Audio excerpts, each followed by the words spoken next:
Bueno, buenas tardes a todos, buenos días. Yo soy el doctor Armando Mario Perichón.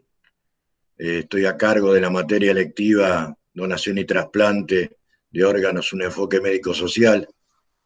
Y me parece oportuno que ustedes inician este ciclo electivo, poder comentarle algunas cosas históricas de por qué esta materia fue elegida, una de las primeras, cuando se cambió la currícula para poder llegar a la formación de pregrado. Lo que desde el CUDAI o desde el INCUCAI, porque yo después estuve como presidente del INCUCAI, veíamos era la falta de recurso humano capacitado con respecto a la procuración y trasplante de órganos.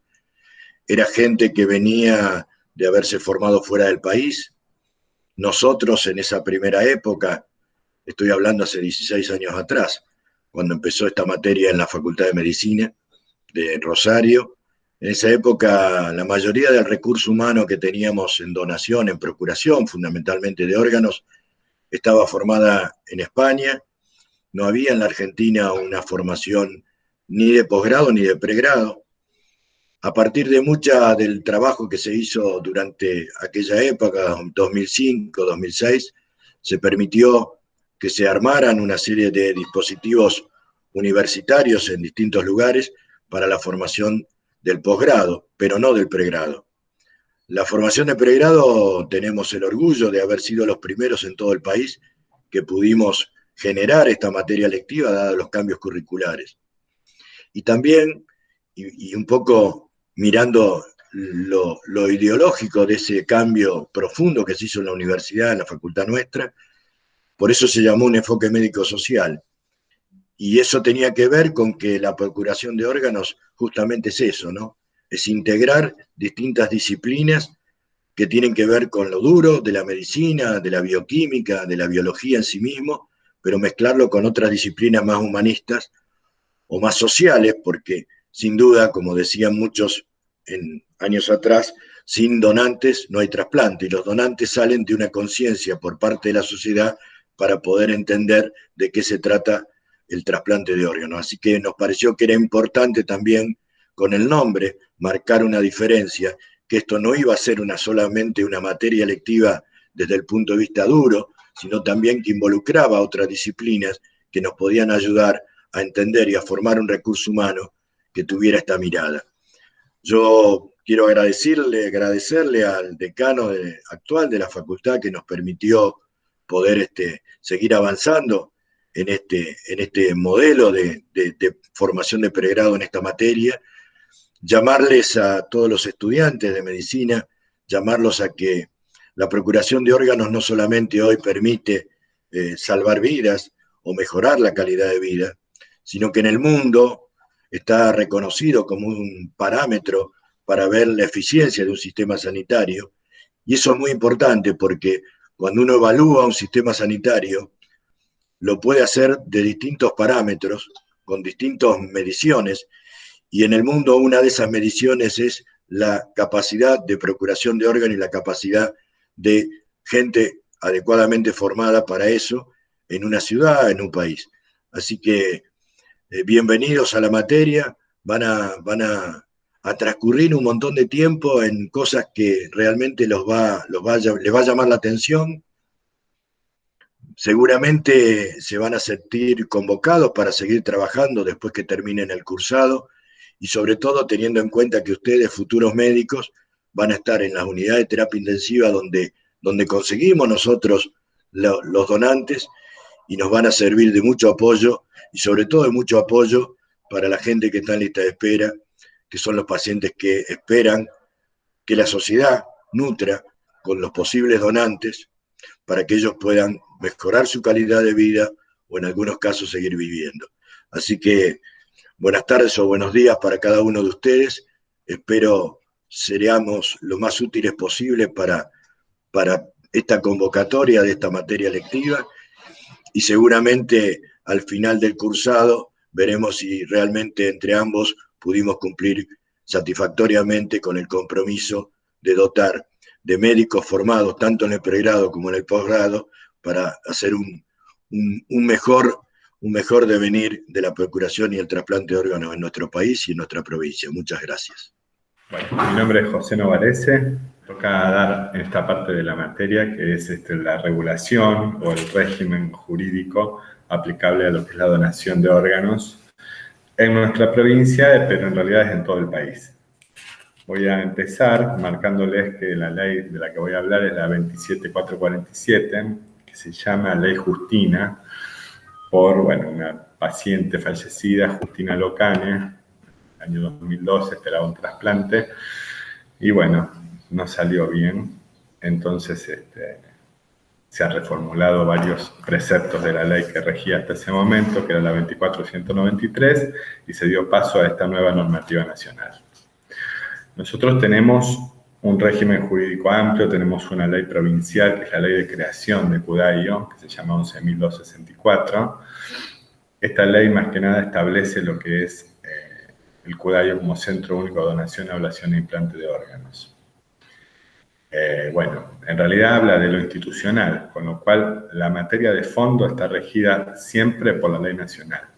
Así como en el Código Penal los delitos no son de cada provincia, sino que hay un Código Penal nacional, todas las materias de fondo están regidas por nuestro Congreso Nacional. ¿Sí? Entonces la ley que vamos a aplicar aquí es la Ley Nacional 27447. ¿Cuál es el lugar donde rige esta ley? Rige en todo el territorio de la nación, independientemente de que las provincias tienen una pequeña autonomía para decidir algunas cuestiones procedimentales, ¿sí? Que después vamos a ir precisándolas, o por lo menos apuntando las variantes que implementó la provincia de Santa Fe.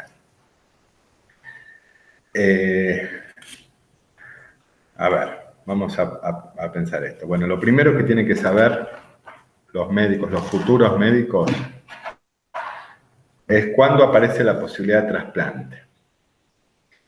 El artículo 2, inciso 2 de la ley, marca que el implante debe ser realizado cuando otros medios y recursos disponibles se hayan agotado o cuando sea la última o la mejor alternativa terapéutica para la salud del paciente.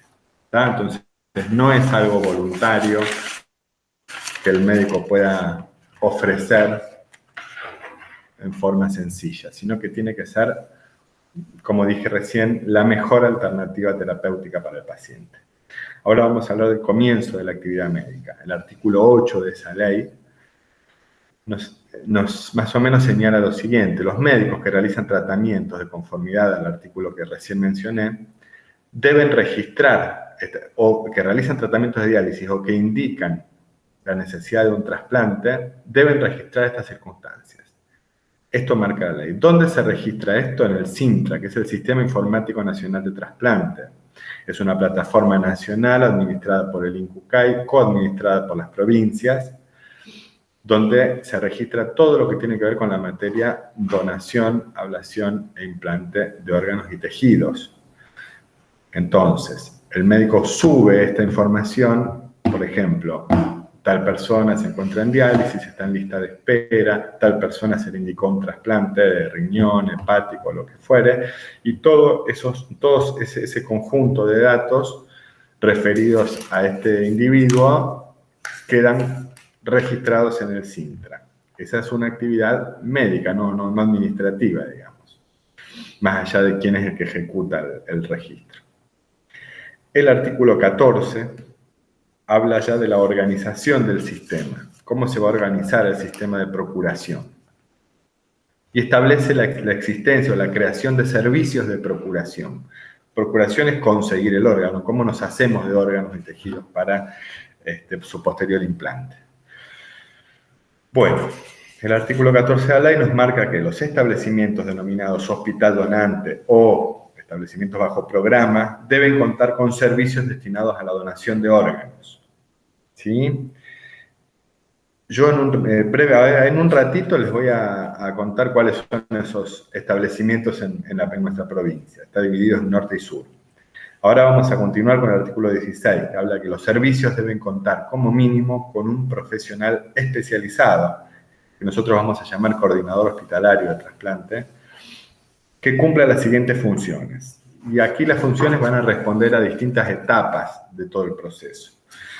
La primera es detección, evaluación y tratamiento de potenciales donantes. Es decir, primero se detecta la existencia de un potencial donante, se lo evalúa y se le da el tratamiento como tal.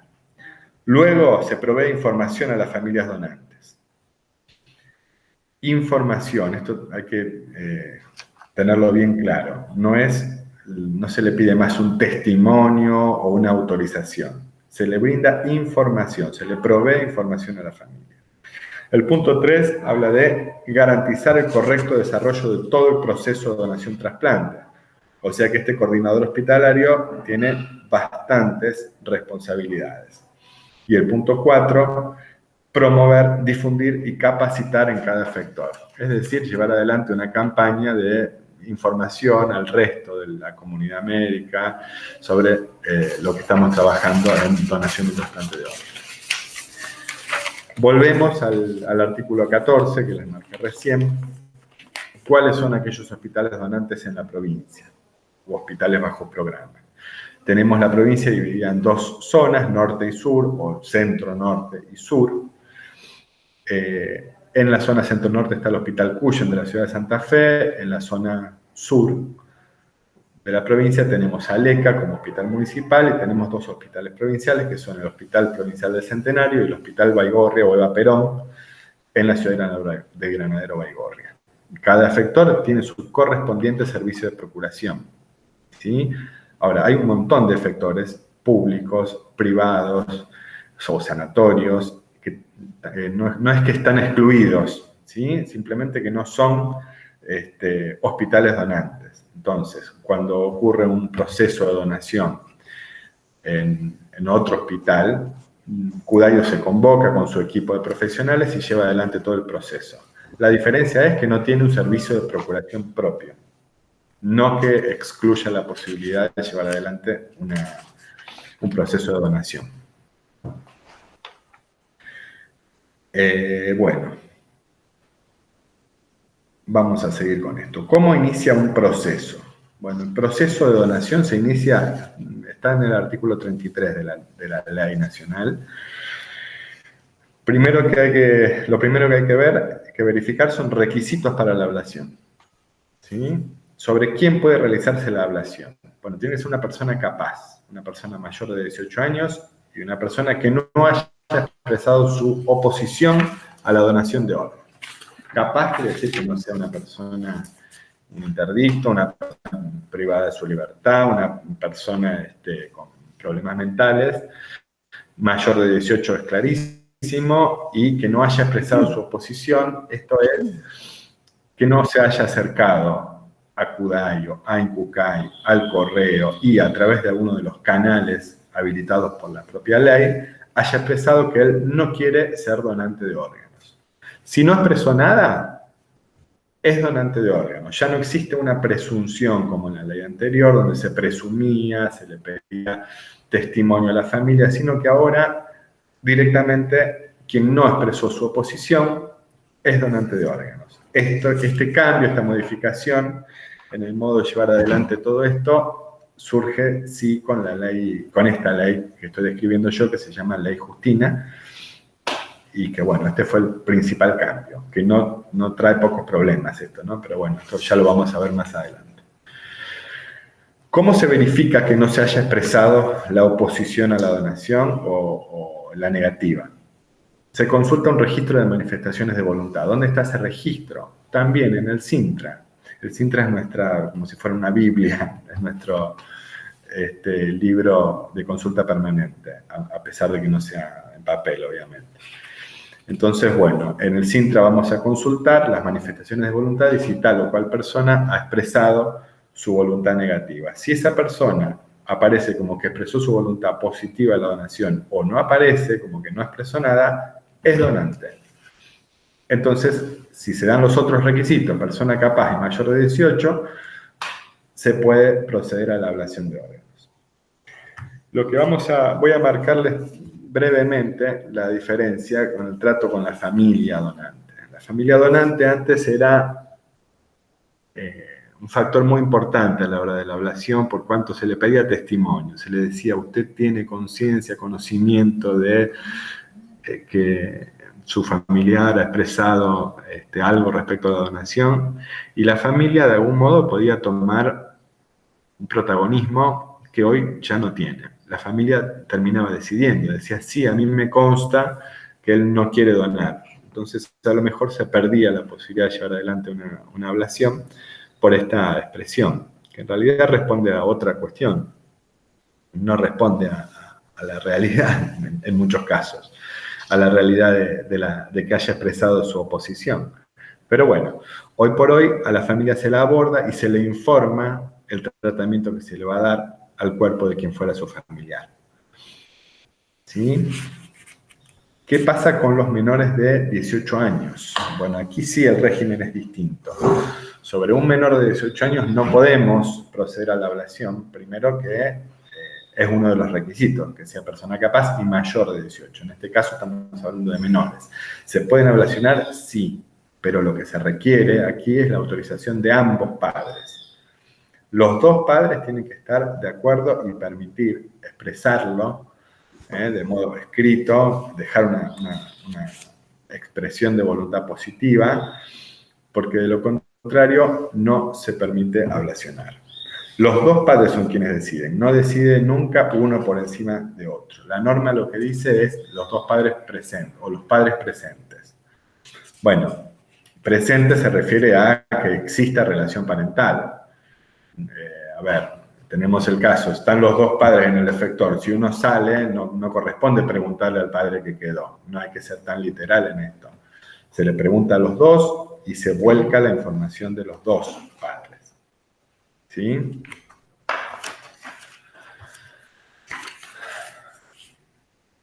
La voluntad, entonces, que se requiere respecto de los padres es positiva y concurrente, los dos juntos. Si uno de los padres no autoriza y el otro sí, como dije recientemente, no podemos ablacionar. Y si el menor no tiene padres, ¿quién resuelve esto? Quien ejerce de algún modo lo que se llamaba anteriormente la patria potestad. El representante legal, puede ser un tío, un familiar o un representante legal embestido de esa representación por la ley. ¿Sí?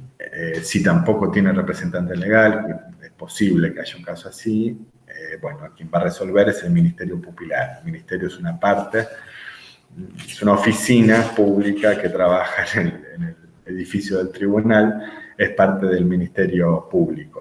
¿Sí? Está el Ministerio Público de la Defensa, de la Acusación, el Ministerio Pupilar. Bueno, aquí el Ministerio Pupilar es quien defiende los derechos del niño, quien interviene en todas las cuestiones.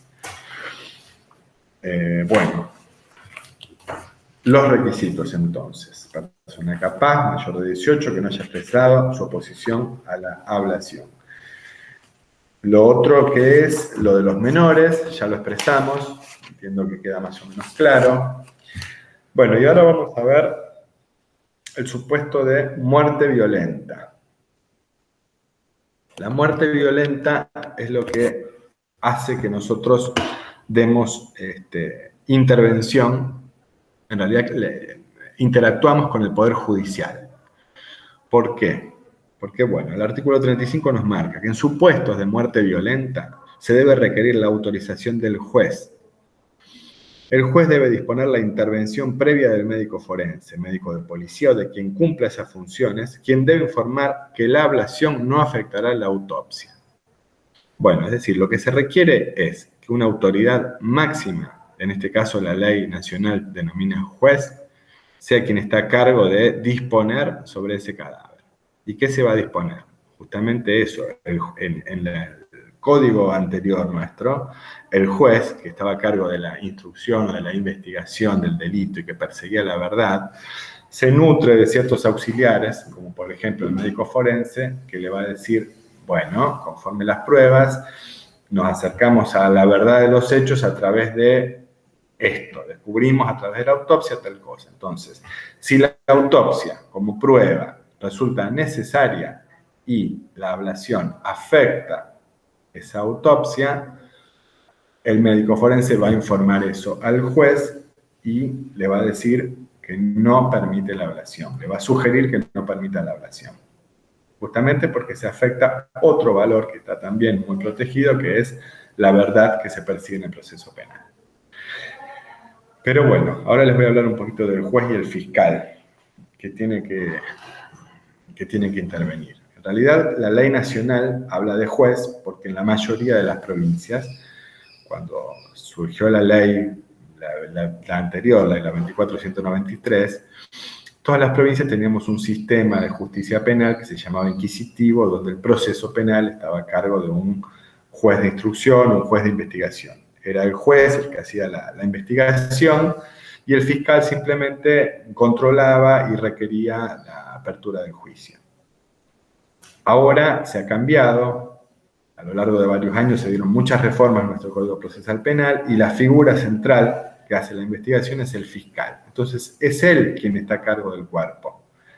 Es el fiscal el que recibe la colaboración del médico forense, del médico de policía o de quien cumple tales funciones. Entonces, es el mismo fiscal quien va a interactuar con Cudayo, con los médicos encargados de llevar adelante el proceso de donación. ¿Cómo lo hacemos? Nos comunicamos vía telefónica, vía fax, vía mail, de todas las vías posibles que sean rápidas y efectivas para solicitar la autorización. El médico forense va a indicarle al fiscal si hay o no hay autopsia, eso es algo que deciden ellos, no decide Cudayo. La autopsia es una medida de prueba para el proceso penal.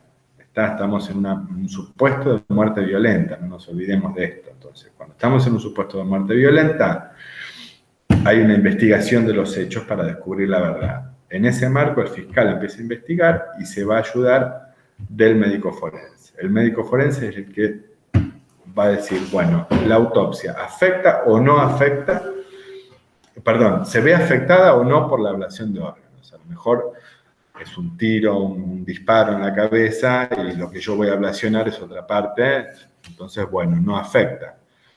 Pero todo esto es algo que se resuelve en el seno de la investigación penal. Cudayo está afuera, solamente recibe autorización o no para proceder a la ablación. Cuando hablo de muerte violenta, importa acá lo decidido es que no se trate de una muerte natural, una muerte por una enfermedad propia o o por vejez o por lo que fuera. Se trata de una muerte justamente por un hecho intempestivo, o un hecho nuevo, ajeno a la voluntad de la persona, que resulte ser. ¿Sí? Es algo natural de las cosas. No se trata de un desenlace esperado a la muerte, eso es algo intempestivo. El juez dispone entonces, volvemos a la figura del juez, a pesar de que en Santa Fe tenemos fiscal, pero la ley habla de juez. Juez dispone la intervención previa del médico forense, el médico de policial o de quien cumpla tal función. En la provincia de Santa Fe, tanto en la ciudad de Santa Fe como en la ciudad de Rosario, tenemos médico forense, médico de policía, ambos con funciones debidamente diferenciadas. El médico de policía es un profesional que está desempeñándose en el marco del Poder Ejecutivo, que tiene como principal función el levantamiento de cadáver, ciertos controles liminares que no tienen que ver con el trabajo del médico forense. El médico forense es un auxiliar de justicia, es como si fuera los ojos del juez en el proceso. Es quien lo va a instruir al juez de las cuestiones médicas que son ajenas al conocimiento propio de un magistrado. Entonces, ¿qué le va a decir el médico forense? El médico forense, aclaro esto, es personal del Instituto Médico Legal, que es del Poder Judicial, o sea, responde a otro poder del Estado. Y en el médico forense es en quien se apoya el juez a la hora de resolver. En este caso, por sí o por no a la ablación de órganos. Hay algunas localidades de la provincia, del interior profundo de la provincia, que no tienen médicos forenses. Yo creo que más o menos está organizado por circunscripciones, en las 5 circunscripciones provinciales, en las cabezas de circunscripciones, Reconquista, Rafaela, Venado, Santa Fe, ciudades grandes también, y Rosario, por supuesto. En estas ciudades hay médicos forenses y médicos de policía. En otras ciudades del interior tenemos solamente médicos de policía que llevan adelante las dos labores, ¿sí? La propia y la del médico forense. No es lo ideal, pero es lo que hay. Entonces, bueno, vamos a continuar con esto.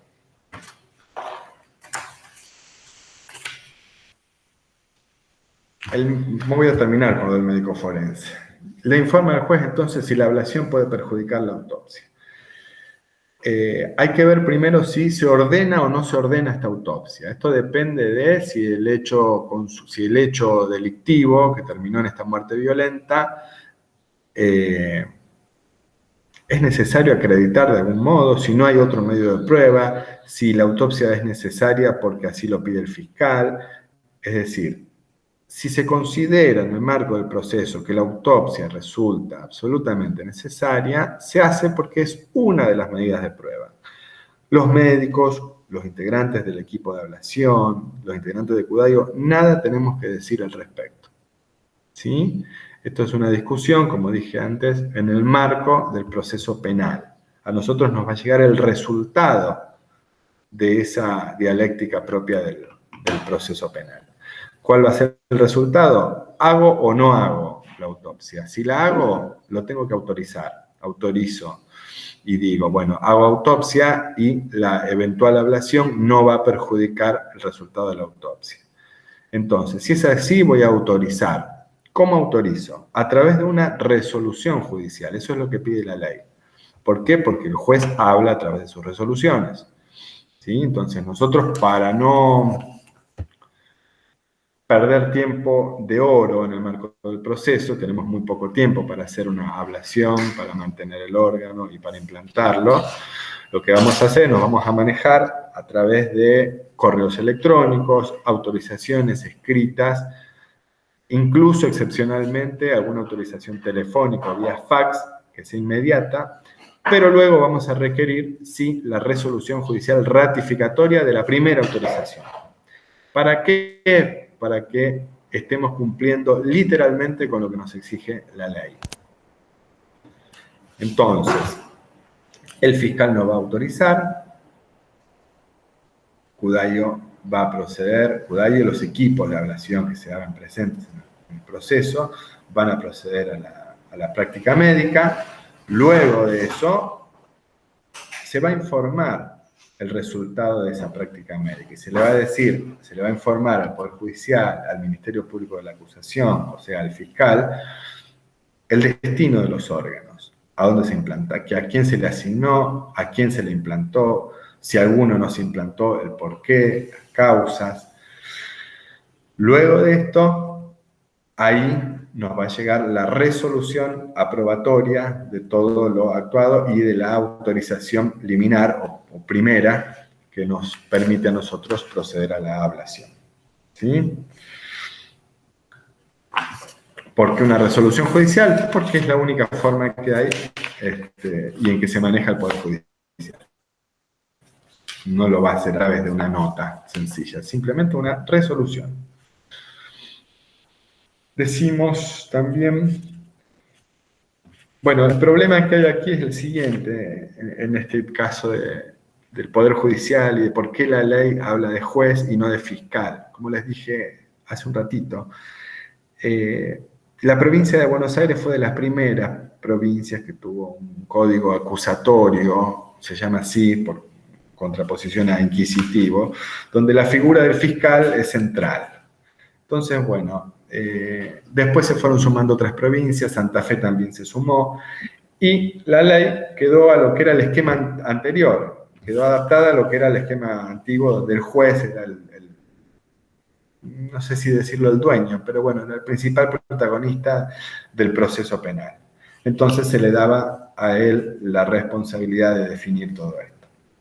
En realidad, hoy por hoy nuestro principal articulador es el fiscal y el juez cumple la formalidad.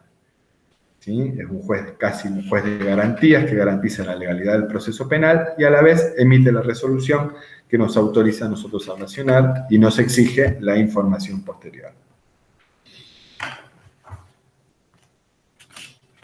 Bueno, a ver, ¿qué más vamos a ir? Vamos a ver, uno de los requisitos principales es la certificación del fallecimiento. El artículo 36 de la norma nos habla de que el fallecimiento puede certificarse tras confirmar el cese irreversible de las funciones circulatorias, lo que nos da una parada cardíaca, o encefálicas, lo que nos da muerte cerebral. Ambos se deben reconocer mediante un examen clínico adecuado tras un periodo apropiado de observación. Todo esto principalmente lo vamos a obtener ustedes, los futuros médicos, del protocolo de muerte encefálica que está publicado en la página web del Ministerio de Salud de la Nación. Ese protocolo se actualiza, cambia, así que hay que estar debidamente actualizados. Bueno, esto es todo lo que por ahora voy a volcar y bueno, ya haré más precisiones en una futura presentación. Un gusto. Bueno, buenos días a todos. Es para mí un gusto, un placer compartir este momento, esta charla, respecto de la cual fui invitada amablemente por ustedes. Espero saber ponerme a la altura de las exigencias, de las nuevas exigencias, tanto generacionales como temporales. Le decía, compartía a los compañeros que para mí esto es nuevo, así que pido disculpas si algo no sale como es mi intención. El deseo es que salga de la mejor manera posible y pueda llegar a ustedes de la mejor y de la manera más clara. Se me convocó a hablar, como dijimos anteriormente, como bien lo dijo José, del marco regulatorio, del marco normativo de lo que es el trasplante de órganos, tejidos y células. Y cuando hablamos de un marco regulatorio, de un marco normativo, inmediatamente hacemos mención y pensamos en una ley. Por supuesto que, como bien lo dijo el doctor José, vamos a hablar de esta ley que también fue bastante cuestionada y va a seguir seguramente, que es la ley 27.447.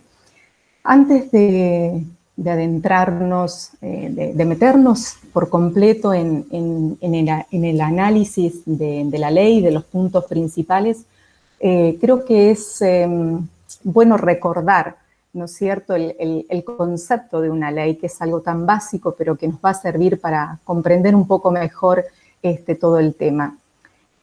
Cuando hablamos de ley nos referimos obviamente a una norma jurídica dictada por una autoridad competente, generalmente es el legislador, que va a ordenar, va a mandar, va a prohibir o va a regular algo de acuerdo con criterios de justicia, por supuesto, y siempre destinado a lo que es el bien común.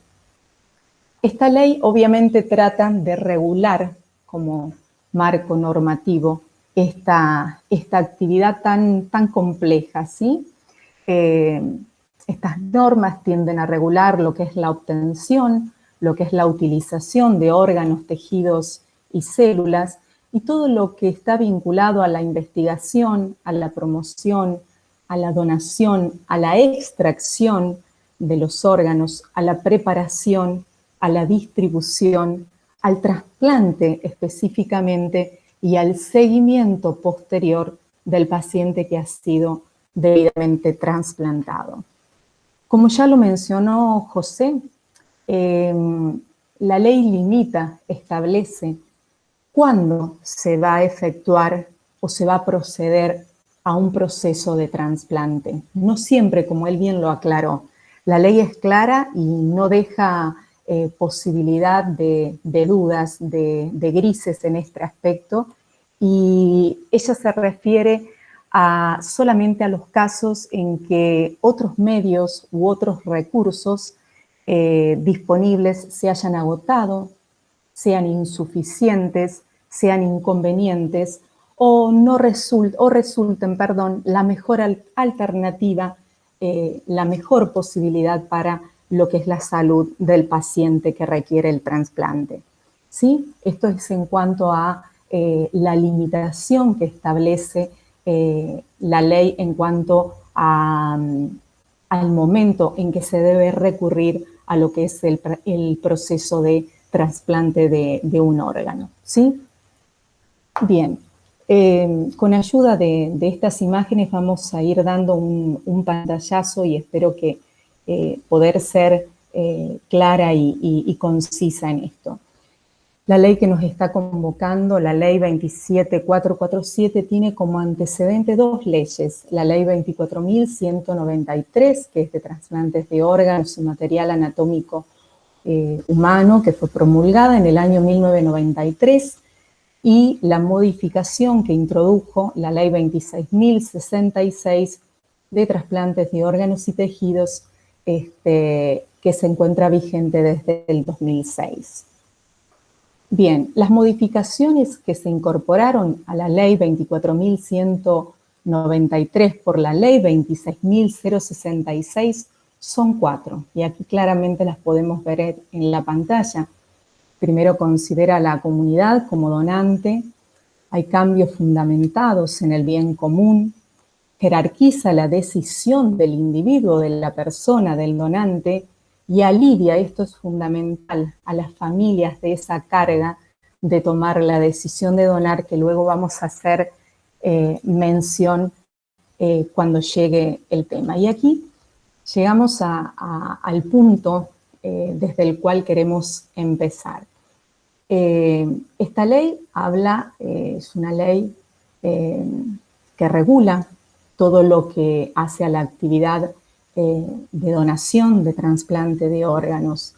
Y en esto queremos parar un momento y analizar el profundo significado de lo que tiene la palabra donar. Cuando hablamos de donar, tenemos que recurrir un poquito para entender que esta palabra viene del latín, donare, que significa dar, entregar, pasar.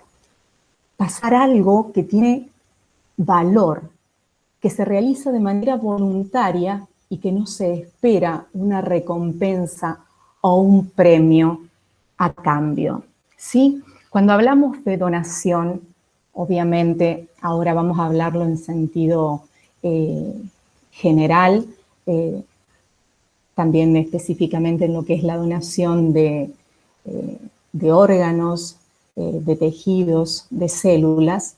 Inmediatamente hacemos referencia a algo que nos cuesta hablar y que a veces eludimos o preferimos no hacerlo, que es la muerte.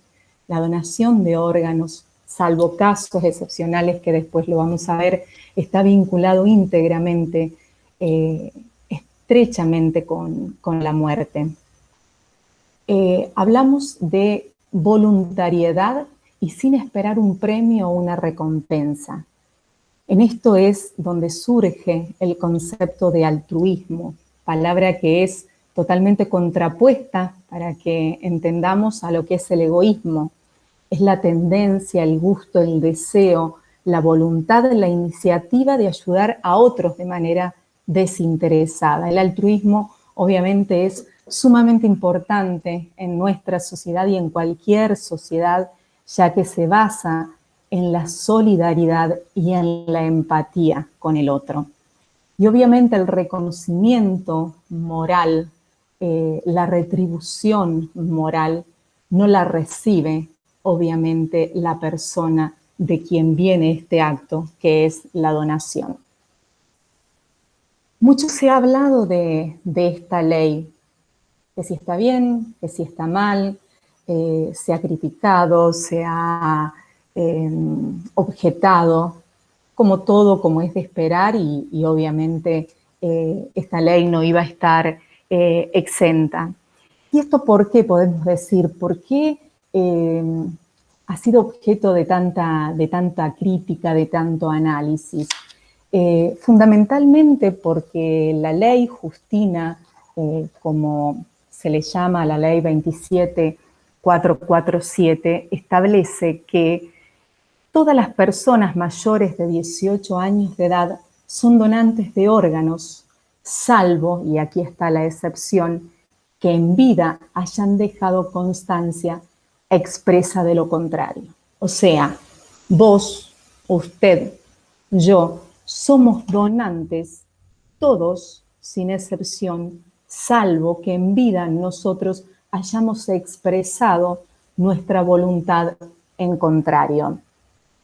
Con la ley anterior, la ley 24.193, se hacía evidente claro el consentimiento, que también lo tenemos aquí presente en esta ley, presunto, pero era un consentimiento flexible o atenuado, diferente al consentimiento más duro que vemos en esta nueva ley.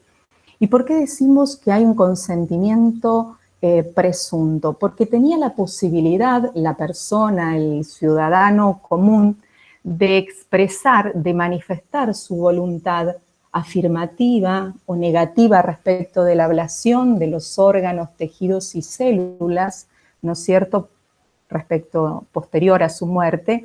También podía restringir esa declaración de voluntad respecto de determinados órganos o condicionarlos a una determinada finalidad, ¿sí? ¿Y qué sucedía? ¿Por qué decimos que es flexible o es atenuado este consentimiento que veíamos respecto de la anterior ley? Porque si no existía una manifestación expresa de parte de la ley presumía que la persona es donante.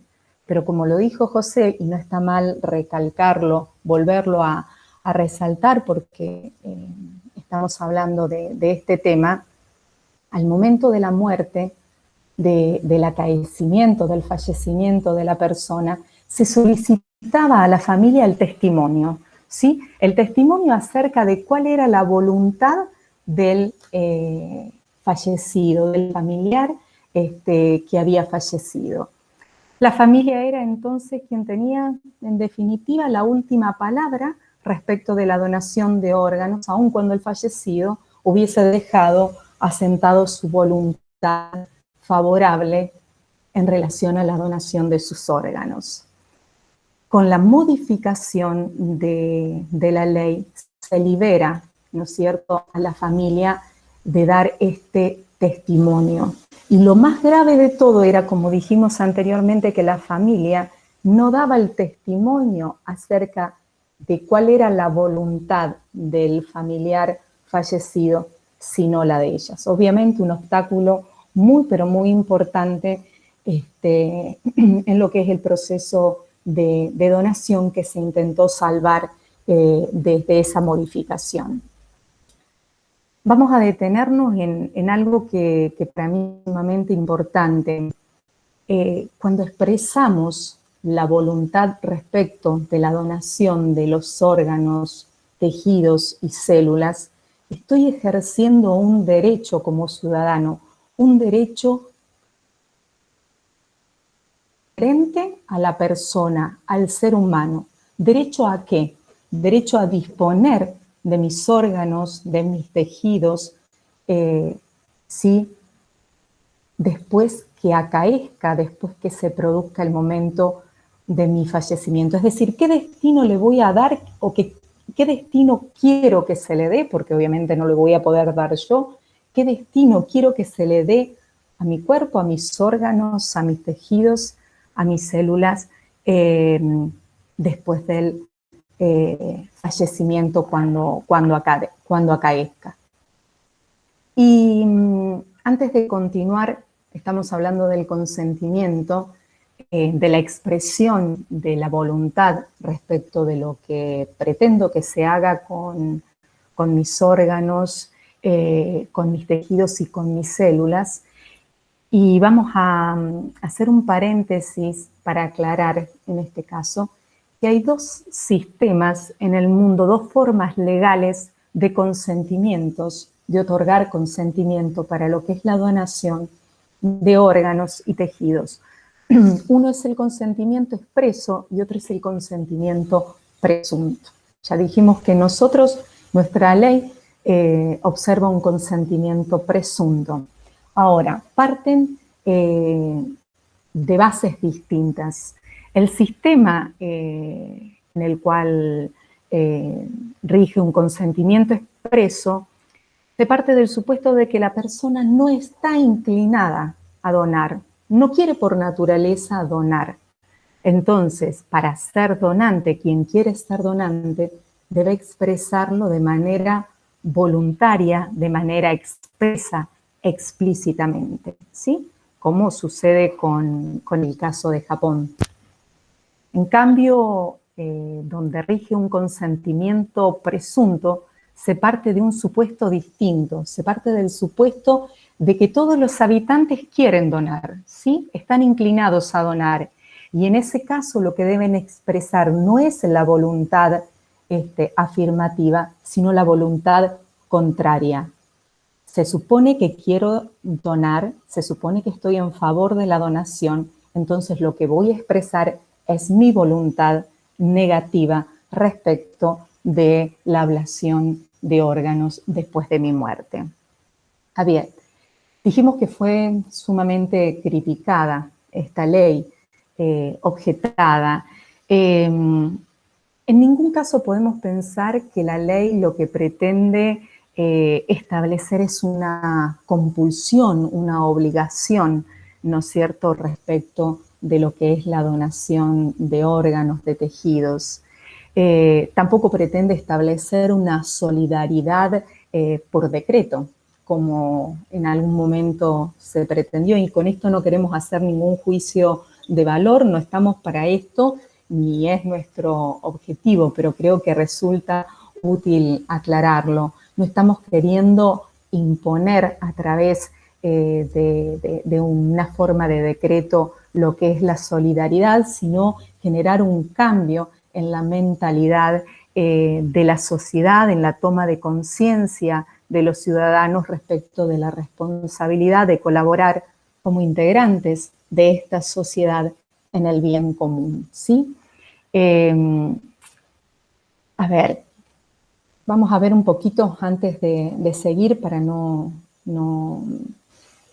guardar un poco de orden los principios. Los principios son 5 de la ley, que son la dignidad, la autonomía, la solidaridad, la justicia distributiva y la equidad.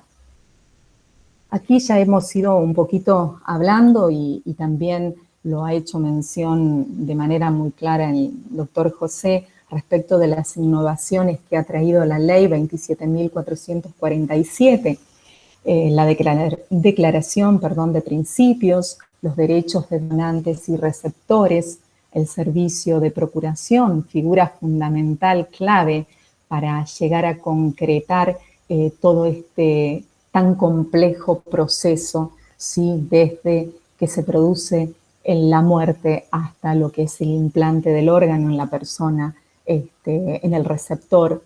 La donación cruzada, que posteriormente lo vamos a hacer mención, simplifica los procesos para el diagnóstico de la muerte, el abordaje responsable destinado sí a los medios de comunicación y los temas vinculados a la donación y trasplante, el concepto de donante presunto, pero un concepto más duro, la posibilidad de obtener autorización por parte de uno de los progenitores, tratándose de menores, en el caso del fallecimiento de los menores que requiere la autorización de ambos progenitores o de quien ejerza, como lo dijo José, o en el caso de que no existan un representante legal, el Ministerio Pupilar. Y simplificación de los procesos en donde se requieran la intervención judicial, algo tan fundamental como para llegar a concretarse lo que es el proceso de una donación. Aquí tenemos un cuadro comparativo respecto de las dos leyes y vamos a ver que se mantiene en ambos el concepto, como dijimos, de donante presunto. Toda persona capaz, mayor de 18 años de edad, capacidad y edad mayor de 18 años de edad, puede manifestar su voluntad negativa o afirmativa respecto a la donación de órganos y tejidos, y guarda la misma estructura de la ley anterior, puede restringir, ¿sí?,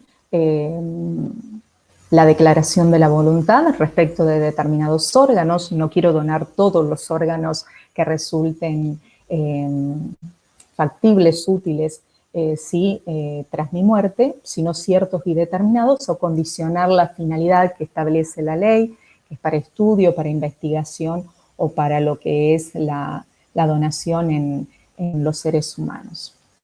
Bien, la ley 24.193 de una manera muy similar, dice que puede manifestar su voluntad negativa o afirmativa a la ablación de órganos y tejidos, restringir o condicionar la finalidad de la misma. En ambos vemos aquí claramente la figura del donante presunto, ¿sí? En la anterior hablábamos de un donante presunto y un consentimiento atenuado porque se le daba participación a lo que era la familia a través de esa manifestación, de esa expresión respecto de cuál era la voluntad del fallecido, que en definitiva venía a tomar el lugar de la persona fallecida y a concretarse la voluntad de él y no la del causante. Ahora bien, dijimos en nuestro nuevo sistema, en nuestra nueva ley, la persona que no ha manifestado la voluntad en sentido contrario, ¿sí? La ley lo presume donante. Aquí bien lo dice la pantalla. Todas las personas mayores de 18 años capaces son donantes de órganos y tejidos, salvo, aquí está la excepción, salvo que en vida dejen constancia expresa de lo contrario. Hay un consentimiento presunto, ¿sí? Un consentimiento presunto. Aquí podríamos decir que la familia queda un tanto excluida respecto de la decisión en la donación de los órganos en personas que en vida no hubiesen manifestado su voluntad, ¿no es cierto?, sea en forma afirmativa o sea en forma negativa. Hay quienes afirman que esto resulta ser un atropello parte del Estado sobre el cuerpo de las personas y sobre los derechos personalísimos. Quizás nos podríamos preguntar si los argentinos estamos preparados para esta figura del consentimiento, perdón, del donante presunto duro. En donde si una persona no expresó su negativa a ser donante, automáticamente pasará a serlo. La realidad muestra y los hechos, los casos que seguramente después cuando nos acompañe el doctor Perichón, él va a poder expresarlos, contarlos. La realidad muestra que nadie va a ir en contra, ni fue ni va a ir en contra de la familia, aunque sí en este nuevo sistema se le quitó a la familia la necesidad de que firme ese testimonio sobre cuál era la voluntad del fallecido. ¿Sí? Que como dijimos, tan preocupante, lo que terminaba manifestando no era la voluntad del familiar fallecido, sino lo que él quería. Y obviamente en ese momento de desesperación, de preocupación, de tristeza, de desconcierto, es difícil entrar a jugar y a pesar y a pensar en el otro, ¿sí? Pensamos en el dolor nuestro y pensamos que pase de la mejor manera o lo más rápido posible. Es difícil estar pensando, tener una actitud altruista, ¿sí? Y no es una crítica, es algo muy propio del ser humano frente a una actitud del dolor. Vamos a continuar aquí. Los 10 cambios más relevantes, para no hacerlo tan largo, que esta nueva ley introdujo, explicita los derechos de donantes y receptores a la intimidad, a la privacidad, a la confidencialidad, a la integridad, a la información y al trato equitativo e igualitario. Incorpora una declaración de principios bioéticos, respeto por la dignidad, la autonomía, la solidaridad y la justicia, la equidad.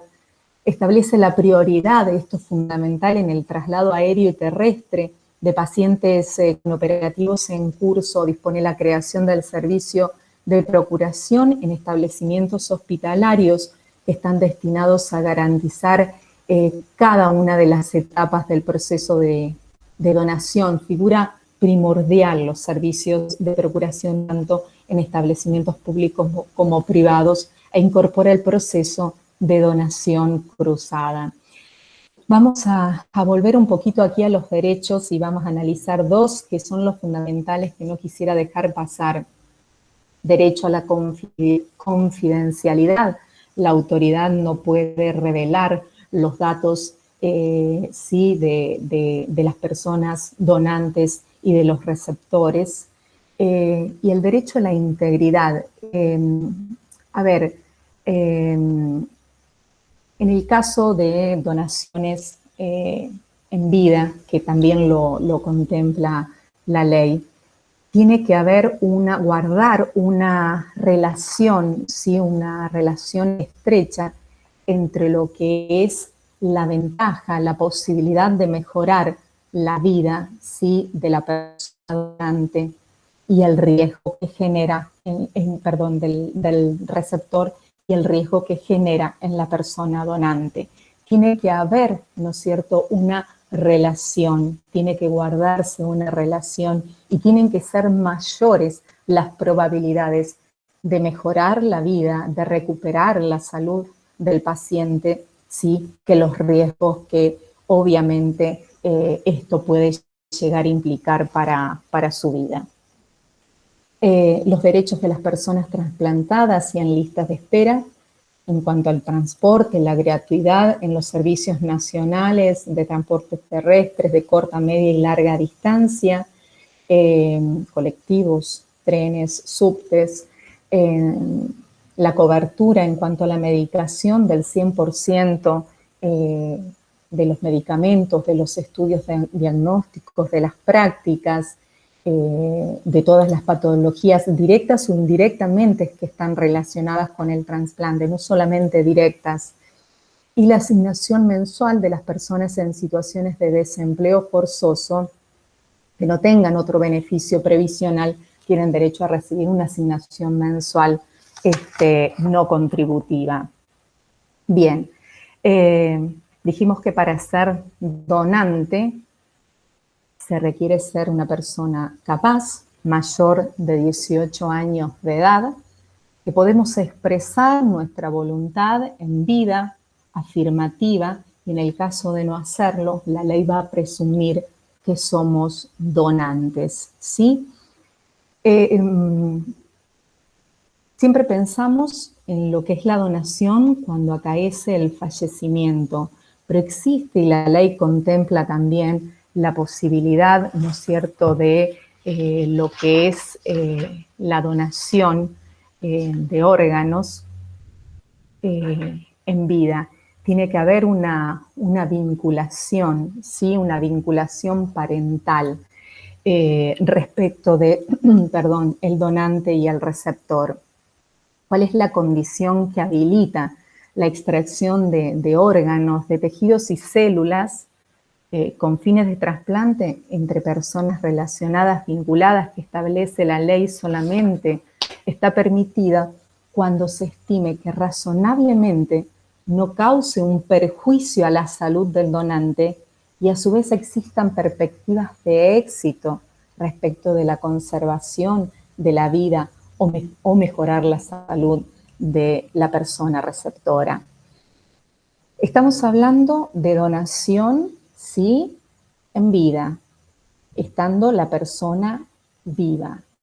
Pero ¿qué sucede? También hay una limitación. Yo no puedo donar a cualquier persona, solamente está permitida la ablación de órganos y de tejidos en vida con fines de trasplante sobre una persona. Volvemos a lo que anteriormente resaltamos y destacamos, capaz y mayor de 18 años de edad, quien podrá autorizarlo en caso de que el receptor sea su pariente consanguíneo o por adopción hasta el 4º grado, su cónyuge o la persona con quien mantenga una unión convivencial. Hablamos de algo que no quiero dejar de olvidar, que lo vamos a mencionar de manera muy somera porque no es nuestra área y seguramente lo va a explicar de una manera muy clara y técnica el doctor Perichón cuando esté presente, que es también lo que introduce esta nueva ley, la donación cruzada. ¿sí? Cuando tenemos una pareja que no resulta compatible y a su vez la pareja, uno de los integrantes de otra pareja, le dona al otro y así se realiza una donación cruzada, ¿sí? Innovación que no estaba prevista, obviamente, en la anterior ley. Obviamente, esto tiende a salvar estas condiciones de no compatibilidad, sí, que muchas veces ocurren y que se llevan a cabo cuando se produce una donación, un trasplante, perdón, de riñón, en los casos que también son muy, muy conocidos. Creo que estamos más o menos cerrando el tema. Hablamos de la donación, de la limitación cuando son pacientes vivos, y el donante obviamente es una persona, un familiar vivo. Y respecto de hacer acá una salvedad de la donación de células progenitoras o hematopoyéticas, perdón, a quienes pueden ser donantes, cualquier persona en este caso que sea capaz y que sea mayor de 18 años de edad, puede ser donante sin las limitaciones de parentesco que establece el artículo 22 que recién anteriormente les hice mención. Y los menores de 18 años de edad podrán serlo. Los menores pueden ser donantes previa autorización de su representante legal, pero solamente cuando los vincule cuando lo vincule al receptor un parentesco de los que hemos mencionado anteriormente. Esta es la salvedad que establece la ley como condición habilitantes. Terminamos recordando lo que mencionó. También pueden efectuarse ablación de órganos en menores de 18 años de edad, que de manera tan clara lo mencionó José, requiriéndose la autorización de ambos progenitores, no de uno, sí, optativo, no alcanza la exigencia legal, tiene que venir la autorización de ambos o de su representante legal, o en el caso, sí, del Ministerio Pupilar. Ya vamos cerrando. Espero que nuestra exposición no haya sido tediosa, que haya resultado amena y que haya llenado las expectativas de ustedes como una generación distinta, aunque aclaro siempre, no soy prehistórica, pero sí marcan una diferencia en cuanto a las exigencias, en cuanto a los requerimientos, en cuanto a los tiempos que estamos viviendo. Agradezco muchísimo su atención y espero haber llenado, como les decía, sus expectativas. Gracias, que tengan buenos días.